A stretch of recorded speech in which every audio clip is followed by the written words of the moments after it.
Right. Hello, everybody. Good afternoon. I hope everyone's enjoying the summit. And we are now kicking off with the Inside of the CEO Playbook panel. Before we officially kick off, I'm just going to have the panelists that I've got with me to give a brief one-sentence introduction. What do you do to introduce ourselves? Hello everyone. I'm Izzy Obeng, and I'm the chief exec of an accelerator called Foundervine. So we do a lot of work supporting early stage founders to start, grow, and access capital.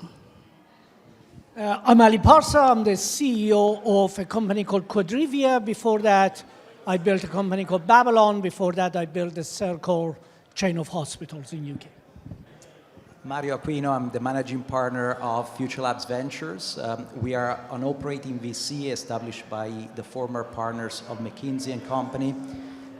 So we work a lot with enterprises, corporates are typically our investors, but perhaps a unique element is that we leverage them beyond capital, really to generate an unfair advantage for our portfolio companies in terms of market access, industry expertise, of course, patient capital.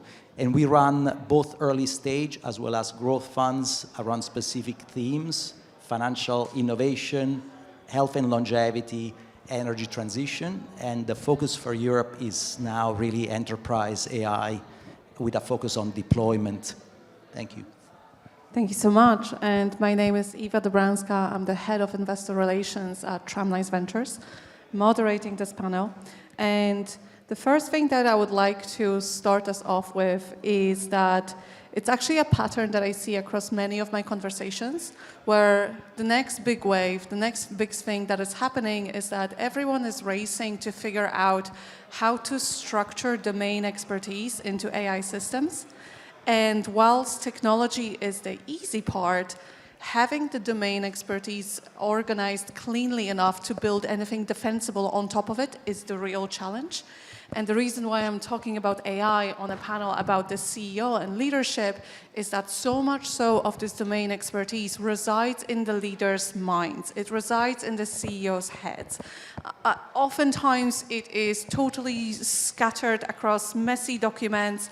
And then when you've got every single new hire and new joiner join the team at a different time, depending on how well they were onboarded, depending on how well they were trained, everybody can have a slightly different view of the company and of the processes and of the operations. And I think one of the biggest challenges of a great CEO is to figure out how do we onboard new people and also new foundation systems, new AI agents, as they will be coming more into the workforce. So with that, I'd like to kick off and ask you guys one of each this question, the same question to all of you three. What is the single biggest lesson about leadership that you had to learn by living through it yourself? Anyone can kick off? Listen, if there was such a thing as a single biggest lesson, one thing, yes, then I think we would have all jumped in to tell you. There is no such thing, I hate to say it, yeah. But leadership or building a company or doing anything in life is never can be summarized into one single thing. You have to do many things and you have to hope you get it right. So perhaps the single most important thing I learned is that there is no such thing as a single thing. You just have to learn a lot, try a lot, be humble, because the reality is none of us know which way is going. I get sick of people telling me how brilliant they, you know how you go to LinkedIn and people have now got AI to generate their things, how brilliant they are. It's just all nonsense, right? We all wake up in the morning, work incredibly hard to stay on top of an incredibly fast-moving world. And just the fact that we stay up on our feet and keep going, I think, is the single most important thing we can do. So I think this is a session about reality of running a business. So I think we'll do well to get out of the BS and focus on what is the reality of running a business, right? Which I love it. I don't know how I beat that, Ali. But I was thinking about this, and I was thinking about how when you're in the beginning of your career, when you're in the beginning of your leadership journey, you spend a lot of time wanting to please everyone and almost overcompensate for the fact you can't pay them very well and everything is messy and they've come in and it's chaotic and you're just really grateful that you've got hands on board. And then as you grow, I think one thing for me I've realized is that you can get to a point where you find it really difficult to make tough decisions and have difficult conversations, particularly when it comes to performance, particularly when the people who started with you, the business has kind of moved on from them, and you've got someone in a very senior role who you're killing them by keeping them in that role. And so for me, that kind of key has been, how do you have difficult conversations early and not end up killing people with your desire to be empathetic and kind? And instead, do you remember that book, Radical Candor? Yes. Years ago, and they talk about ruinous empathy. You can really kill someone by not giving them candor and clarity. And so for me now, making a tough decision, including one that says, look, actually, this isn't right for you, this isn't right for us, let's break up, and doing that as early as you can is the best thing you can do for them and for the company. Absolutely. Look, first, I love the topic of this panel because I always say that in a technology-enabled world, people is the most important thing, and especially the founding teams, of startups, they make a huge difference, for the scale of the companies. In terms of the hardest thing for a leadership team in a startup, look, I've been a serial entrepreneur. I've also been an investor, talked to many founding team, and to me, the thing that I, before being an entrepreneur, completely underappreciated was the fact that the leadership team is really there to absorb a lot of the pressure that is coming from outside and shield the organization in many ways through the ups and downs of the life of a startup, right? And the many near-death experiences that a company has. And if you don't communicate transparently what's happening, you risk, of course, losing the trust of your team. But if you do over-communicate, and again, the CEO typically, the message gets amplified 3 times, you kind of risk paralyzing the organization and potentially even having people start looking for other jobs. So for me, the balance of how do you keep the organization abreast of what's happening, but at the same time continue to instill that conviction, that energy to go, and build the vision. I think it's one of the hardest part, that I found new as an entrepreneur versus a corporate executive, so to speak. Yeah. And how would you go about this? Because you said, keeping the organization abreast of what everything is happening at all times. In my company, I find we spend so much time just talking to each other about what we've been up to make sure that everyone is aligned and to make sure that we all know that this is the remit of my role, this is the remit of Ashley's role, this is the remit of Albert's role, and make sure that we understand how this entire big system communicates with each other. So would love to, I've had questions noted down, but what you guys are saying is way more interesting, so I think I'm just gonna freestyle this. What structures would you suggest putting in place so that every part of the company, whether they are working from home, whether they're in the office, whether they're abroad, they actually know what is happening and how this entire structure works together? Yeah. So, I mean, I'll take you through our experience, but I think it's very different, between a small startup, where I guess, it's easier to manage the communication and have, town halls that everyone is abreast, et cetera. When the organizational scale, we find that the complexity compounds of communicating where things are, how we break, the teams in multiple smaller teams, right? And actually still try to operate as, a collection of mini ventures inside, a company. And of course, you're making sure that the smaller team key leads are abreast of what we're doing. But to me, the balance that I was mentioning before is that I always struggle between sharing, if there is, undoubtedly bad news sometimes, when do I share it? How do I share it so that we don't demoralize? But at the same time, the team should react, right? Because ultimately, the CEO or the founders, are capable of only doing so much, right? So you need to galvanize the entire organization towards, bringing back the company overall. Yeah. Yeah, Any I thoughts think on a risk in that kind of communication is that you end up with this kind of death by a million meetings. And I think I've spent about 4 years of my life trying to wage a campaign against meetings for everything, especially those annoying recurring ones that no one prepares for. There's this quote by James Clear, you don't rise to the level of your goals, you fall to the level of your systems. I think about that, as founders, we need to be systems thinkers. We need to think, how do we actually create this in a way where if you are out of office that day, if I'm not there, the system continues to function without being reliant on any one individual. And so many of our process, particularly in the beginning, are kind of held together by kind of tape and goodwill, especially when something has just worked forever, you've got a legacy system, someone comes in, they haven't been properly onboarded, they've created a completely different process only they know. And, we need to get to a place where we are thinking systems first. I was going to say systems first and people second, but everything is integrated. In our context, everything has a process for it. It's really boring, it takes you a lot of time. Yes, you have to log into Notion, all of that kind of stuff. But it just means that nothing is kind of stuck in a place that doesn't make sense. And it means that as we grow, we can actually scale what we are doing without it being reliant on additional headcount in the same way, and having to kind of recreate things from scratch each time we work on a new contract. So that systems piece, I'd say, is key there. And Ali? So I'm a big believer, I get that systems really matter. I think mission first. And I tell you what I mean by that. So I think it's super important to get everybody in an organization focused on a single goal they understand. Right now in my business, we are a brand new business.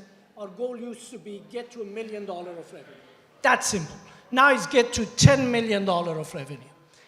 It's simple. Everybody gets it. And then the question is what I'm going to do, is it going to make it faster for me to get to $10 million? There is no other question. Almost in everything. Does it make the $10 million come faster or not? That's it. That's a single question. And everybody in the organization then needs to align what they do every day or they do in their jobs to what is their goal. I'll give you an example. Years ago, I used to run Circle, the hospital group, and we took over a hospital group from the NHS. It was a district general hospital. It was assigned as one of the worst performing hospitals in the country. We gave it a big, audacious goal. This hospital is going to become the first hospital in the country that is a district general hospital that's going to win the award for the best hospital in the country. Usually it's always teaching hospitals who win it. Newsnight came and did a film. They asked, can we spend 2-3 days there, just make a film and managed. So they came in and I ran into David Grossman, who was making the film, and he said, Ali, I got it and you guys are going to crush it. And I said, what did happen, David? And he said, I bumped into your janitor, lovely woman who had Down syndrome. And she said, I asked him, what do you do? And she said, I'm making this the best toilet in the country so that our hospital is the best hospital in the country. And that's what you need. You need people to directly align their mission, what they do every day, to their job. And then you need to stay out of them. Micromanagement, systems, processes, in my view, are the thing that kills companies, especially startups. What's the worst micromanagement thing you have seen? I think any micromanager, look, An example. Look, a manager who needs to have weekly meetings, right? Tell me what you've done. I mean, what does that mean, right? I mean, don't ask them what they've done. Ask them what was the output. Never manage the input of people. Watch their output. If the output is great, double down on them. Give them more responsibility. Let them do more. If the output is rubbish, the input is not going to change the output. Churn your team extremely fast. Earlier in my career, and it just shows how old I am, I was at Goldman Sachs. And I remember I was in charge of our recruitments for a year, or helping with being in charge of our recruitments for a year. And at the time, the CEO of Goldman told me a fantastic thing I never forgot. He said, look, after 150 years, we still only hire 80% of our people right. The other 20% we get wrong. But if we change them, within the first 6 months they land and do nothing, learn nothing, and still get 80% right, now we are at 96% right. And then if we do that one more time, we are at over 99% right. So my thing is, no amount of interviews or anything is going to tell you how good a person is. But once they're with you for a short period of time, you observe their output, and if you measure them on their output, you will know very quickly. And then if they're good, I tell you, can you raise your hand if you love to be micromanaged? Just raise it. That tells you all, right? I mean, so any manager who micromanages, manage them out of your office. And then, Ali, you built Babylon Health through a massive growth and then a public listing and ultimately a restructuring. And I wonder, would you say that the advice that you've just given applies across all of the various stages of growth? I think it absolutely does. You were super kind because everybody always tells you about your successes in life, but Babylon, even though it did extremely well at the end, I was dumb enough to do the SPAC, and the company suffered because of me, not because of my colleagues who were operationally doing fantastically well. It was a financially bad decision that we made. So it works across every aspect, but you have to also be very happy with your people. And I was blessed with a board and a team that when things go wrong, you have to accept that you gave responsibility to people to get it right, but if they did the wrong thing, that's fine too, right? You learn from it, you get up, you run again. So I think it applies to every aspect of a company. Listen, startups among us, what do you think is the single advantage we have? You invest in startups. What's the single advantage a startup has over a large company? I think you have the speed and the focus. You got it. Speed. There is nothing else.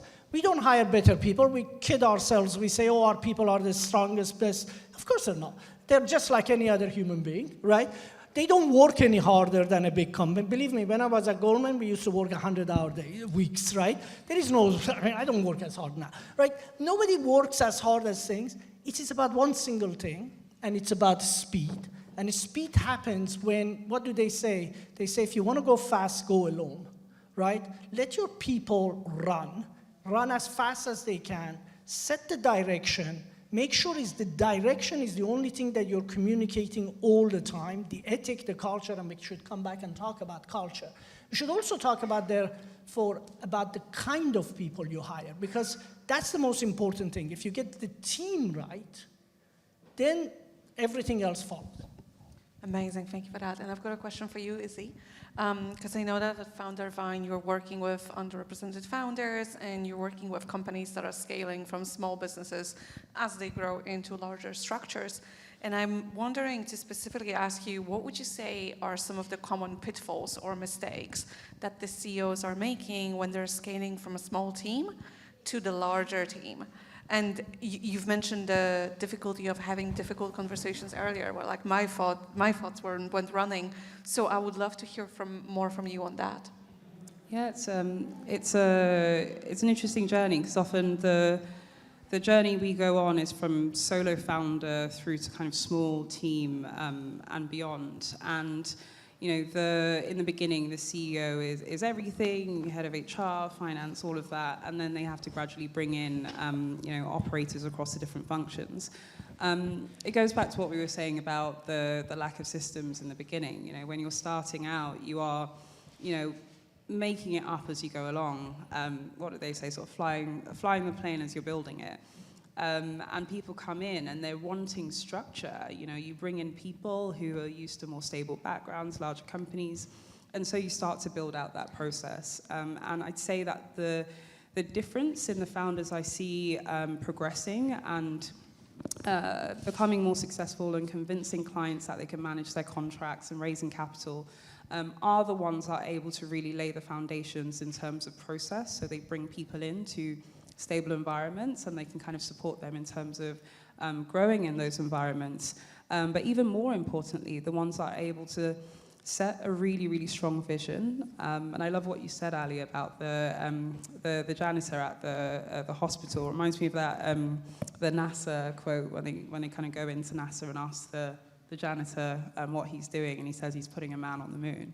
And you want your colleagues to think that. It doesn't matter if you're sitting in data, or if you're sitting in an EA role, or if you're the head of ops. You want every single person to be on the same page in terms of what the vision is. I can imagine if some of us go back into our teams today and ask 5 of our team what the mission of the company is, they might give 5 different answers. And often as a founder, you're kind of pushing so much, sometimes we're forgetting to communicate that vision constantly and reinforce it so that people are always clear in terms of what it is they're trying to do and why we're all there in the first place. And so building out that environment so that anyone could pick up the operational pieces, firing yourself from that, and making sure that you are focusing on that, setting that vision moving forward. Yeah, I just want actually to build on what Ali, you mentioned about the micromanagement or management of the team and the talent you want to hire. I think we find that typically talent that really thrives in early stage ventures or startups is very proactive, right? And so they don't need really much management because they're already 3 steps ahead of you in their particular area. It's more about enabling them, right, to flourish and giving them that direction of travel of making sure that they're doing things that are accretive to the rest of the organization. So. And I'm going to have one more question for you, Mario, as Yes. well, because so a lot of the conversations that we're having internally in the fund that I'm working for is that in a world of commoditized technology and AI, the only defensibility left is tacit knowledge. So it's the networks that people have, the domain expertise that resides in their heads. And these are usually people who have spent 20, 30 years in the industry who disproportionately are not founders. They are often CEOs and leaders residing in larger organizations who are used to working within a certain structure. They also might have families and mortgages and various different structures around their lives that wouldn't just allow them to drop everything, become a founder, raise money, and be okay with potentially failing. And I wonder, how do you see this, Mario, as there is a point at which you will take previously a CEO of a corporate who then becomes a founder, and then as their company is scaling, they need to then step into the more CEO role as well. How do you view these dynamics of, let's say, founders versus CEO? They're both at the same time, but in practice, how different that can be. So I want to build on a point that I think is quite consequential that you mentioned, where technology today is no longer the moat, but actually there is a lot of knowledge, workflows, judgment, expertise that actually resides inside an organization, typically large corporates, and that can actually create significant value. We see this, for example, in our focus on enterprise AI. Of course, you need to build on LLMs, etc. But the real advantage is to translate that into specific use cases that build on the organizational workflows and then generate that economic value. I mean, obviously, as FutureLabs, we feel we actually have a privileged position because we collaborate a lot with corporates and those experts, those amazing industry experience, people. And we try to assetize, those, into the technology solutions that our ventures, bring to, and then embed them into the corporates, right?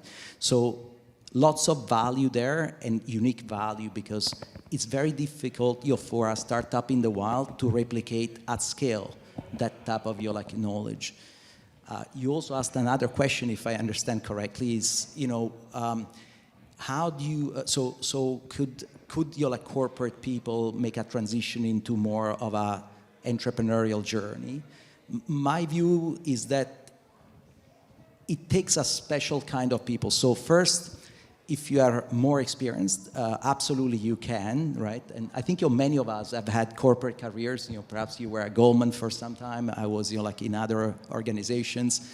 But you need to understand the type of risk you're taking and the type in the fact that indeed it's not about how busy you are and how much action you put, it's ultimately what outcomes are you generating.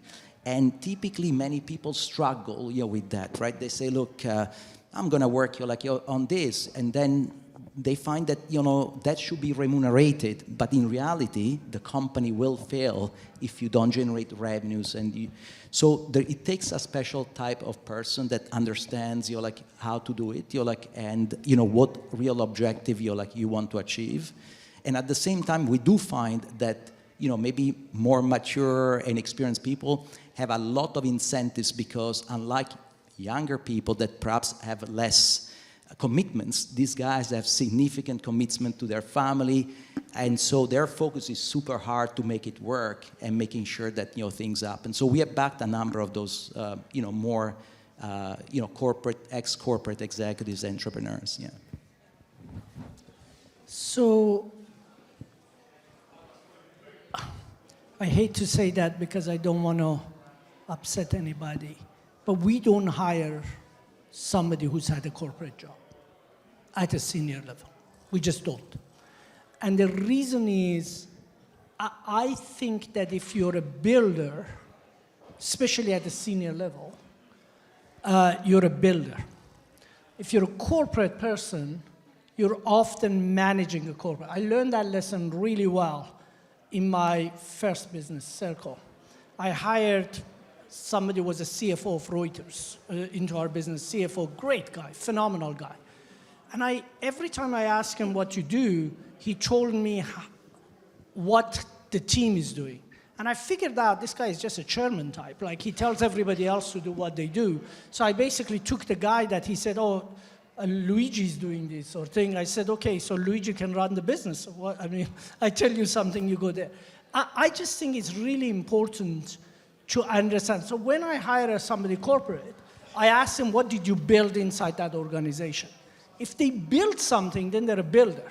So when I was at Goldman, I built Goldman's private investment business, right? It was from scratch, we built it, I was an entrepreneur inside there. I think you gotta be super careful, because they come in and they say, this is how we do it in our business. And this is all the processes we have, and these are the right things. And my thing is, were you happy what you were doing it? No. Are you here because you were unhappy? Yes. And now you want to recreate exactly what you got in there for me? Give me a break. And then, to your point, where does our speed come from? Our speed comes from the fact that we don't operate in that manner, right? We operate in a very different way. So I hate to disagree, but I honestly have never, not a single example, where I hired a big corporate person and I hired thousands, right? We had each of our businesses were 3,000, 4,000, 5,000 people. Name me a company that is run by, I can't even think about a unicorn, a major company that is run by a corporate person. I can't even think of one, right? Look at Revolut, a kid built it. We were kids in Babylon or anything. You look at Lovable. None of these people had a major corporate career, right? Yeah. Revolut doesn't even have a banking license. Sorry? Neither a banking license when it comes to Revolut. No, but they do have a banking license. That's not true. They do now. The Revolut has a banking license in many countries, right? They are actually my bank. Even in the UK now. You see, that's the thing, right?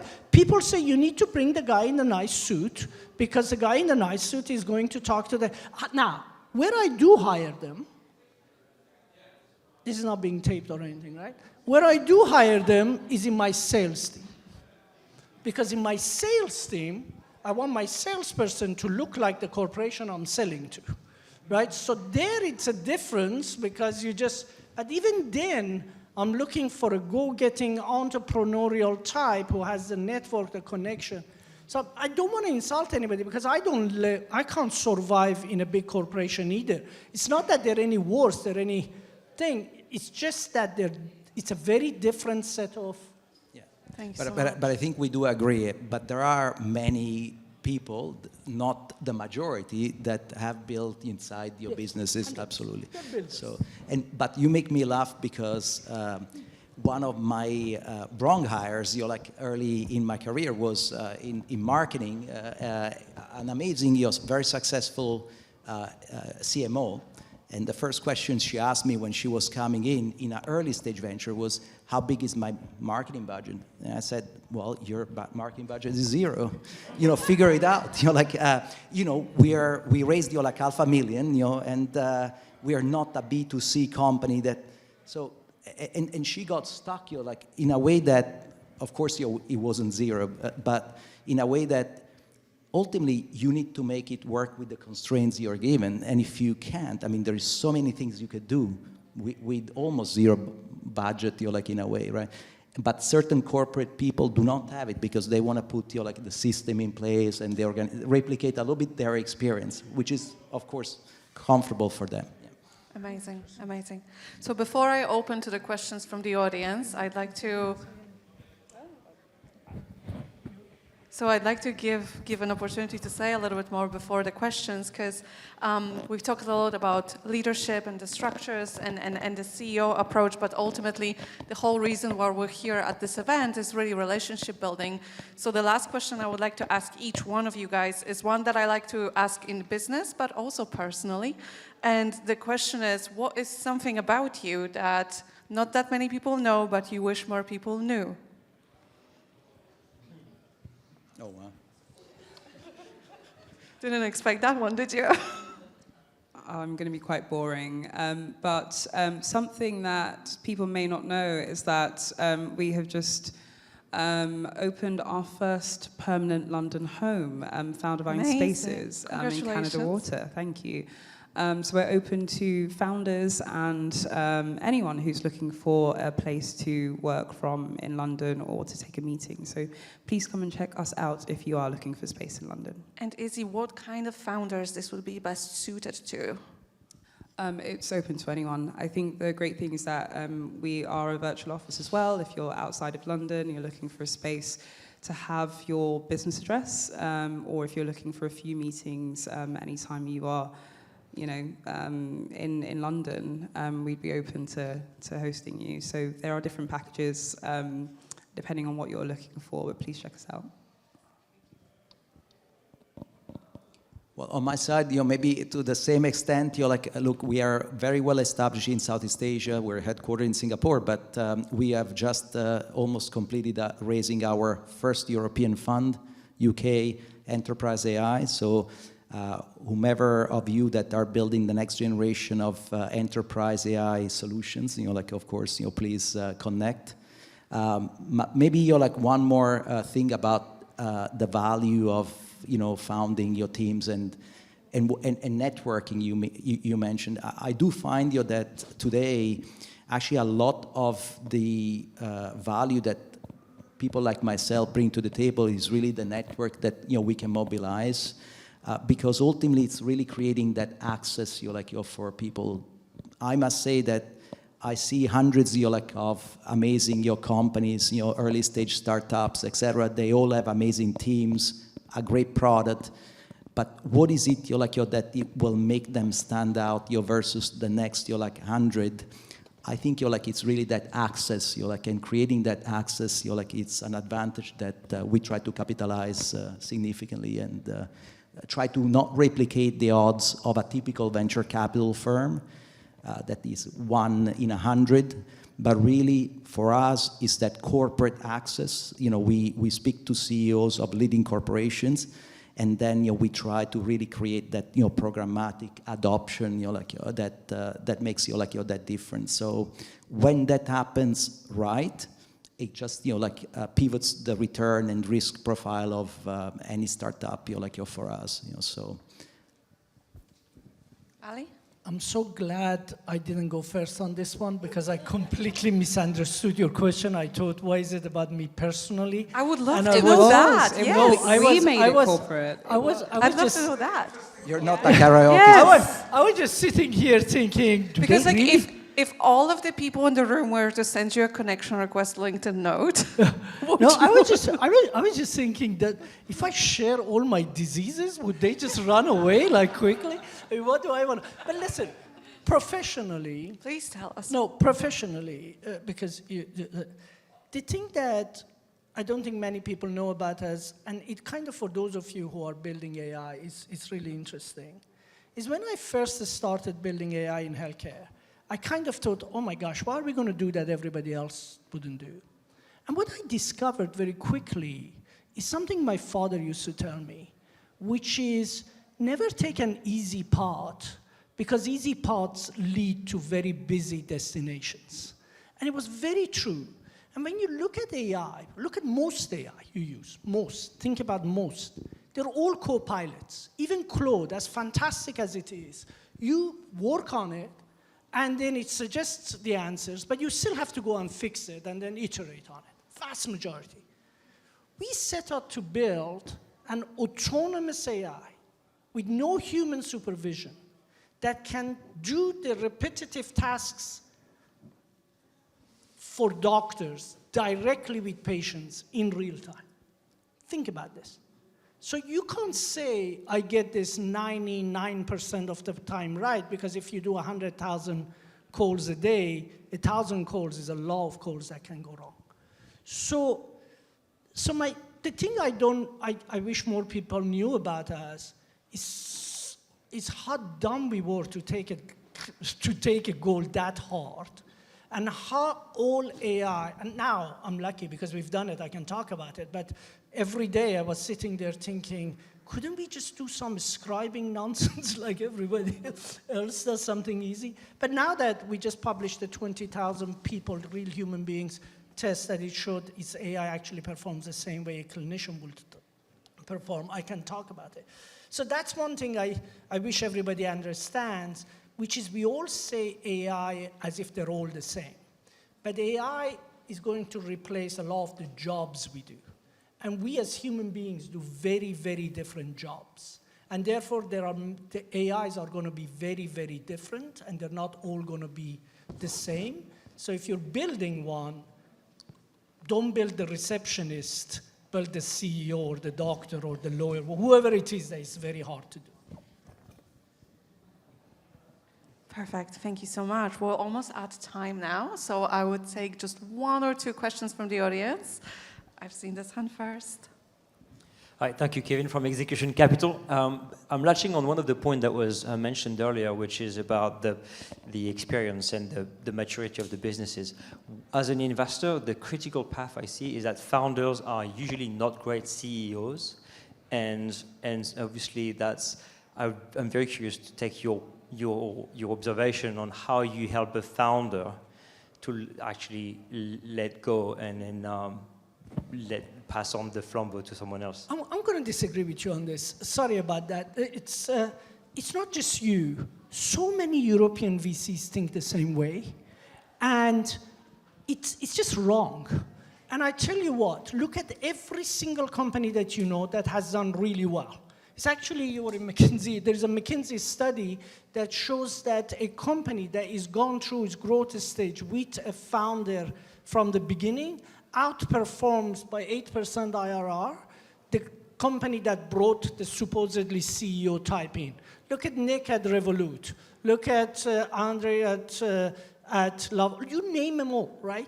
There is the more almost, I tell you, we have a family office, we're lucky enough.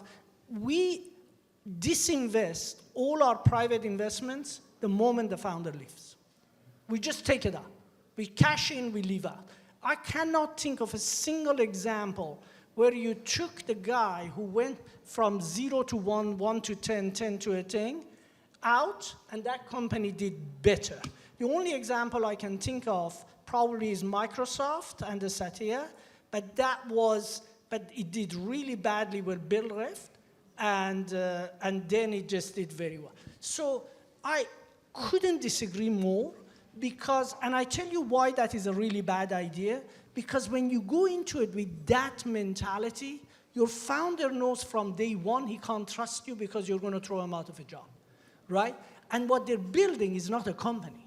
They're building a passion, a dream, a desire.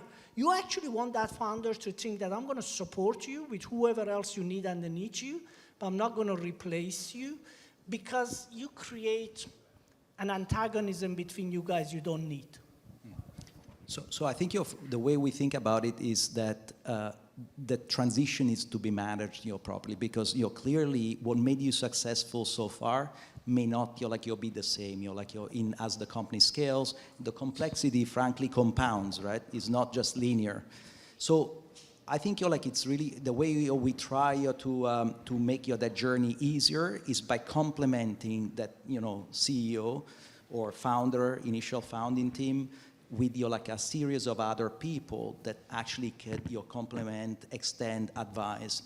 And to be honest, the good founders realize that they need that support, that they would like that help, because actually the founder's journey is a very lonely journey, right? So they will take whatever you can get, and if you can get them experienced people that have seen this type of transitions through and through, obviously they would love to learn as much as possible and apply in their own ways.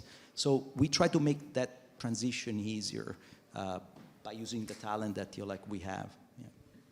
Alas, we are at time. Mario, Ali, Izzy, thank you so much, guys, for the insights, and thank you, everyone. If anybody has any leftover questions, you can find the panelists here on stage and in the, and in the rest of the venue. But thank you so much, everyone, for being here, and thank you to the panelists.